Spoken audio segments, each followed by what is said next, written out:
പുറപ്പാട് പുസ്തകം 14-ാം അധ്യായം. യഹോവ പിന്നെ മോശയോട് കൽപ്പിച്ചത് എന്തെന്നാൽ, നിങ്ങൾ തിരിഞ്ഞ് മിഗ്ദോലിനും കടലിനും മധ്യേ ബാൽസഫോന് സമീപത്തുള്ള പീഹ ഹിരോത്തിനരികെ പാളയമിറങ്ങണമെന്ന് ഇസ്രായേൽ മക്കളോട് പറക. അതിൻ്റെ സമീപത്ത് സമുദ്രത്തിനരികെ നിങ്ങൾ പാളയമിറങ്ങണം. എന്നാൽ അവർ ദേശത്ത് ഉഴലുന്നു, മരുഭൂമിയിൽ കുടുങ്ങിയിരിക്കുന്നു എന്ന് ഫറവോൻ ഇസ്രായേൽ മക്കളെക്കുറിച്ച് പറയും. ഫറവോൻ അവരെ പിന്തുടരുവാൻ തക്കോണം ഞാൻ അവൻ്റെ ഹൃദയം കഠിനമാക്കും. ഞാൻ യഹോവയാകുന്നു എന്ന് മിസ്രയീമ്യർ അറിയേണ്ടതിന് ഫറവോനിലും അവൻ്റെ സകല സൈന്യങ്ങളിലും ഞാൻ എന്നെ തന്നെ മഹത്വപ്പെടുത്തും. അവർ അങ്ങനെ ചെയ്തു. ജനം ഓടിപ്പോയി എന്ന് മിസ്രയീം രാജാവിന് അറിവ് കിട്ടിയപ്പോൾ ജനത്തെ സംബന്ധിച്ച് ഫറവോൻ്റെ അവൻ്റെ ഭൃത്യന്മാരുടെയും മനസ്സ് മാറി.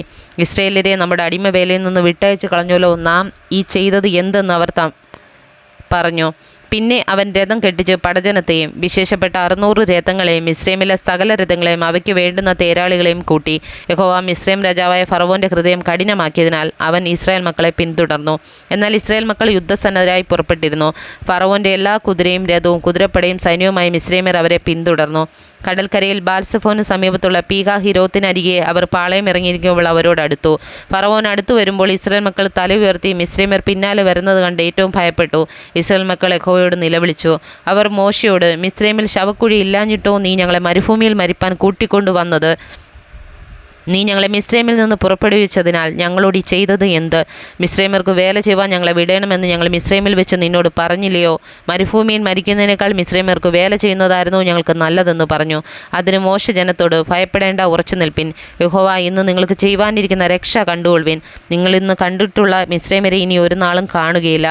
യഹോവ നിങ്ങൾക്ക് വേണ്ടി യുദ്ധം ചെയ്യും. നിങ്ങൾ മിണ്ടാതിരിപ്പീൻ എന്ന് പറഞ്ഞു. അപ്പോൾ യഹോവ മോശയോട് അരുളി ചെയ്തത്, നീ എന്നോട് നിലവിളിക്കുന്നതെന്ത്? മുൻപോട്ട് പോകുവാൻ ഇസ്രായേൽ മക്കളോട് പറക. വടിയെടുത്ത് നിന്റെ കൈ കടലിന്മേൽ നീട്ടി അതിനെ വിഭാഗിക്ക. ഇസ്രായേൽ മക്കൾ കടലിൻ്റെ നടുവെ ഉണങ്ങിയ നിലത്തൂടി കടന്നുപോകും. എന്നാൽ ഞാൻ മിസ്രയീമ്യരുടെ ഹൃദയത്തെ കഠിനമാക്കും. അവർ ഇവരുടെ പിന്നാലെ ചെല്ലും. ഞാൻ ഫറവോനിലും അവൻ്റെ സകല സൈന്യത്തിലും അവൻ്റെ രഥങ്ങളിലും കുതിരപ്പടയിലും എന്നെ തന്നെ മഹത്വപ്പെടുത്തും. ഇങ്ങനെ ഞാൻ ഫറവോനിലും അവൻ്റെ രഥങ്ങളിലും കുതിരപ്പടയിലും എന്നെ തന്നെ മഹത്വപ്പെടുത്തുമ്പോൾ ഞാൻ യഹോവ എന്ന് മിസ്രയീമ്യർ അറിയും. അനന്തരം ഇസ്രായേലിയുടെ സൈന്യത്തിന് മുമ്പായി നടന്ന ദൈവദൂതൻ അവിടെ നിന്നു മാറി അവരുടെ പിന്നാലെ നടന്നു. മേഘസ്തംഭവും അവരുടെ മുന്നിൽ നിന്നു മാറി അവരുടെ പിമ്പിൽ പോയി നിന്നു.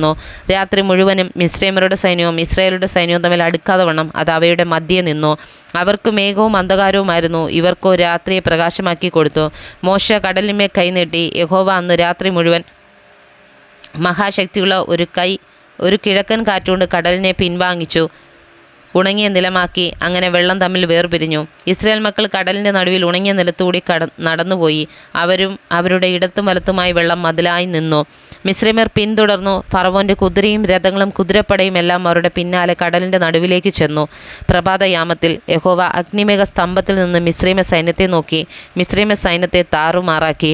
അവരുടെ രഥചക്രങ്ങളെ തെറ്റിച്ച് ഓട്ടം പ്രയാസമാക്കി. അതുകൊണ്ട് മിസ്രയീമ്യർ, നാം ഇസ്രായേലിനെ വിട്ട് ഓടിപ്പോക. യഹോവ അവർക്ക് വേണ്ടി മിസ്രയീമ്യരോട് യുദ്ധം ചെയ്യുന്നു എന്ന് പറഞ്ഞു.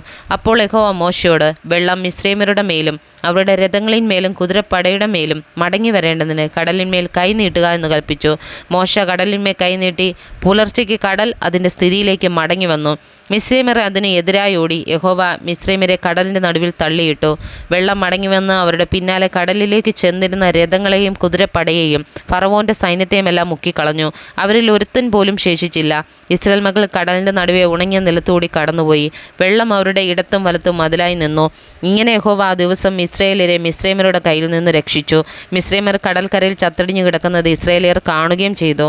യഹോവ മിസ്രയീമ്യർ ചെയ്ത ഈ മഹാപ്രവൃത്തി ഇസ്രായേല്യർ കണ്ടു. ജനം യഹോവയെ ഭയപ്പെട്ടു. യഹോവയിലും അവൻ്റെ ദാസനായ മോശയിലും വിശ്വസിച്ചു.